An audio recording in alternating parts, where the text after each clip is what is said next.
De quel plat, mais je les ai entendus très très longtemps, sans être servis. Alors, on dirait les autres qui sont arrivés. Visite du Temple du Ciel. Il était destiné à honorer le ciel sous les dynasties des Ming et des Qing. Selon les documents historiques, les sacrifices au ciel et la terre commencèrent déjà sous la dynastie des Zhou, 256 avant Jésus-Christ, et devinrent une règle sous les Han et les Tang. Au début du XVe siècle, la dynastie des Ming construisit un autel pour rendre hommage au ciel et à la terre. Au milieu du même siècle, on construisit d'autres autels au nord, à l'est et à l'ouest de Beijing pour offrir des sacrifices au ciel, à la terre, au soleil, à la lune.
Le Temple du Ciel couvre une superficie de 273 hectares et il est entouré de 2 enceintes successives.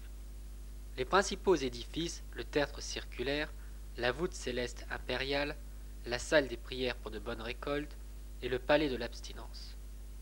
Ils se trouvent sur un axe nord-sud relié entre eux par une chaussée surélevée de 360 mètres de long. C'est l'un des plus beaux ensembles architecturaux de la Chine grâce à sa conception des traits symboliques, à l'harmonie de ses couleurs et au volume parfait de ses bâtiments.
小李红啊，是的啊，嘿，你这臭儿子！我说本皮厂就盼着我说。这个逼。他也老看，他们原来在商场的时候，他们就有人去写，他们不老是下午2点，他也得上你家那条。单云是第2波的。啊，第2波的。上去。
Les commerces de proximité,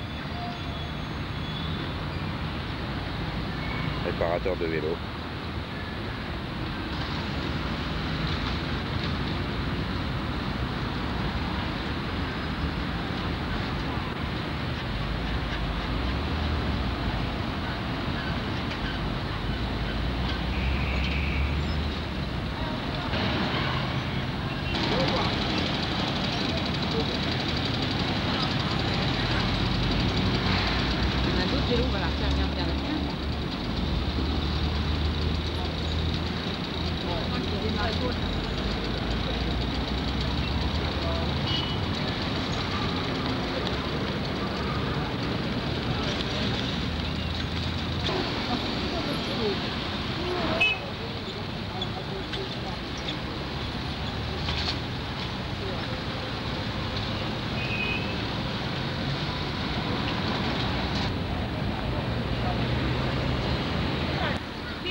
拉好点，快点整路了。没那就站住！看那个我就搁你手里去。往哪送？哪里老远嘛？真的给你，带着咋的？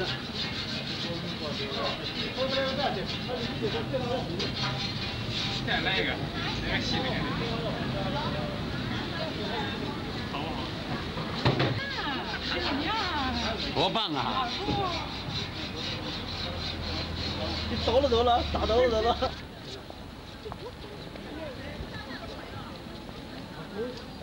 是那小孩干嘛？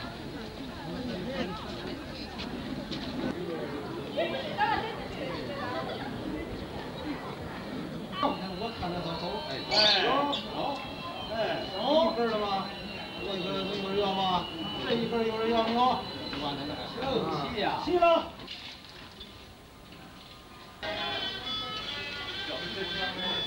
来了。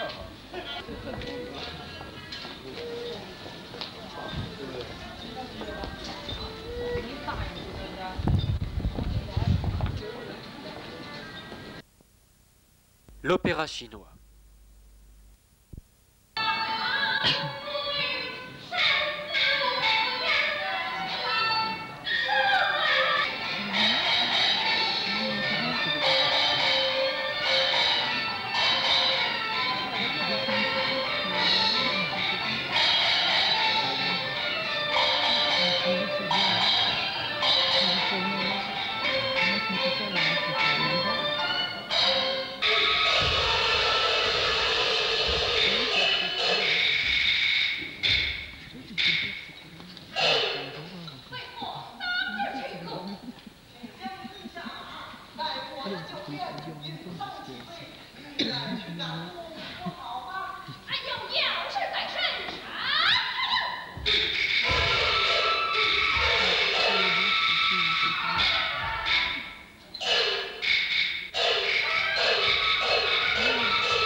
Xi'an.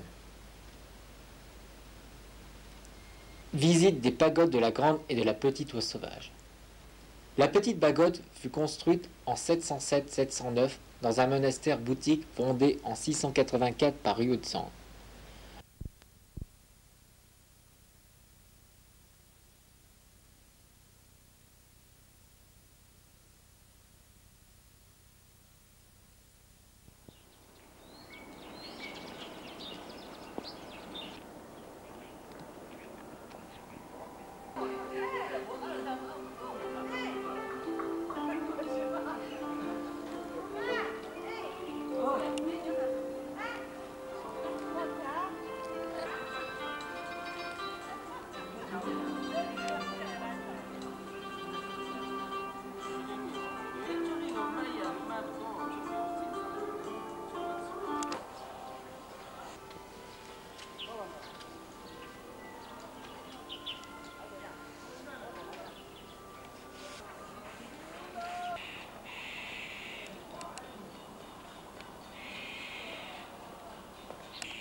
Il ne ferait pas exprès des fois, non, pensez-vous? Non, attends, comme tu dis, il ferait pas exprès. La caméra. Comme ça. C'est là.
Visite de la forêt des stèles.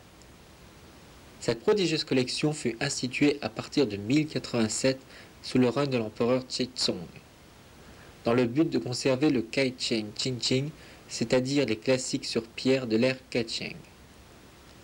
Gravées en 837 sur l'ordre de l'empereur Wenzong, les inscriptions comprennent des textes empruntés aux éminents.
Et à côté, une autre stèle, c'est un portrait, un ensemble de l'homme.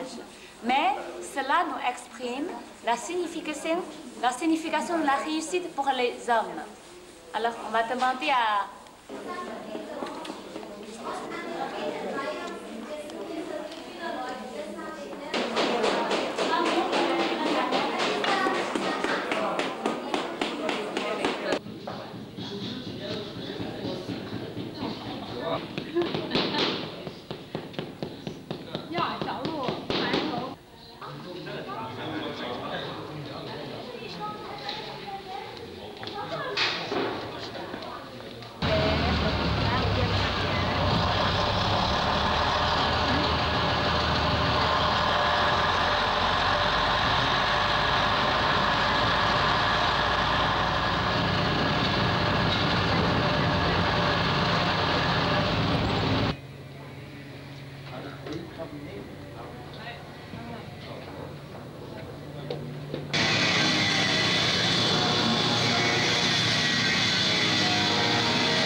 La Grande Pagode.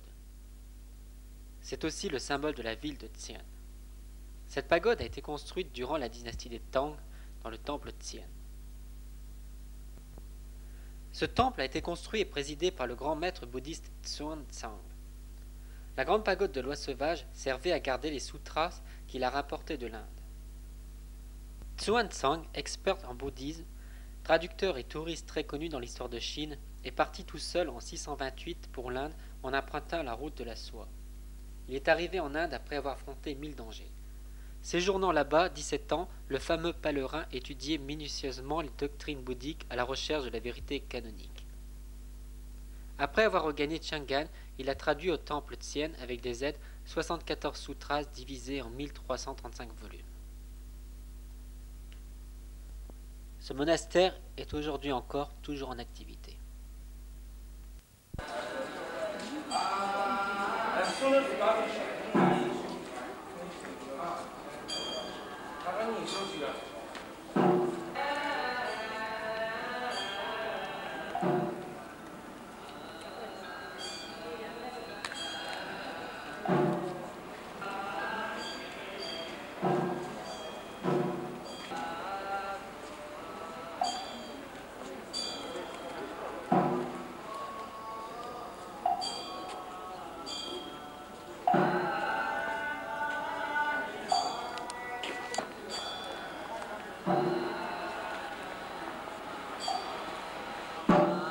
On risque de se retrouver dans les asiles.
还有哈，我怎么感觉他们这些面部都是笑的面容啊？不神奇，看各不相同。反正有的是笑的那种。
Xi'an a un précieux patrimoine historique et culturel. Il n'est pas étonnant de pouvoir ramasser une brique de la dynastie des Qin, une tuile de la dynastie Han, un morceau de porcelaine des dynasties des Tang et des Song. Et si l'on creuse la terre, il y a la possibilité de trouver un guerrier ou un cheval en terre cuite de la dynastie des Qin. On dit que la prononciation du mot Qin est identique en chinois avec celle des Qin. Les gens d'origine Xi'an sont tous des descendants des Qin. Et les raisons pour lesquelles les empereurs établis dans l'Antiquité leur capitale à Xi'an sont que les terres y sont fertiles, les ressources hydrauliques abondantes et que la ville est bien abritée par des écrans naturels. Pourtant, en comparaison avec de nombreuses métropoles du monde, Xi'an est à l'heure actuelle une ville bien moins développée et moins moderne. Cependant, depuis le lancement de la politique de réforme et d'ouverture sur l'extérieur, elle connaît de jour en jour des changements favorables. Elle est en train de travailler inlassablement, jour et nuit, à développer le commerce, le tourisme, la science, la technologie et l'éducation pour réaliser la prospérité qu'elle avait enregistrée dans les dynasties des Han et des Tang. Elle déploie des efforts pour ouvrir une route de la soie contemporaine afin de se lier plus étroit avec le reste du monde et lui faire mieux connaître cette ville ancienne. Xi'an a une histoire glorieuse et aura sans aucun doute un avenir brillant.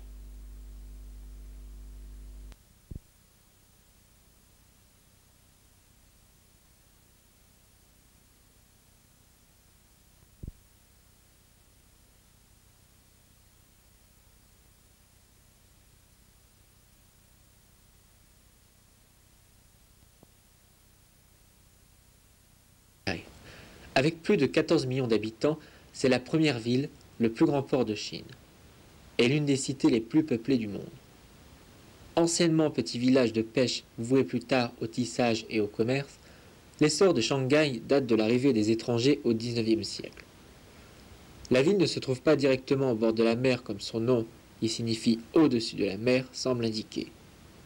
Mais elle est située sur la rive gauche de Yangpu, environ une trentaine de kilomètres avant qu'il ne se jette dans le Yangtze-Kiang, dont le large estuaire s'étale non loin de là, avant de se perdre dans la mer de Chine orientale.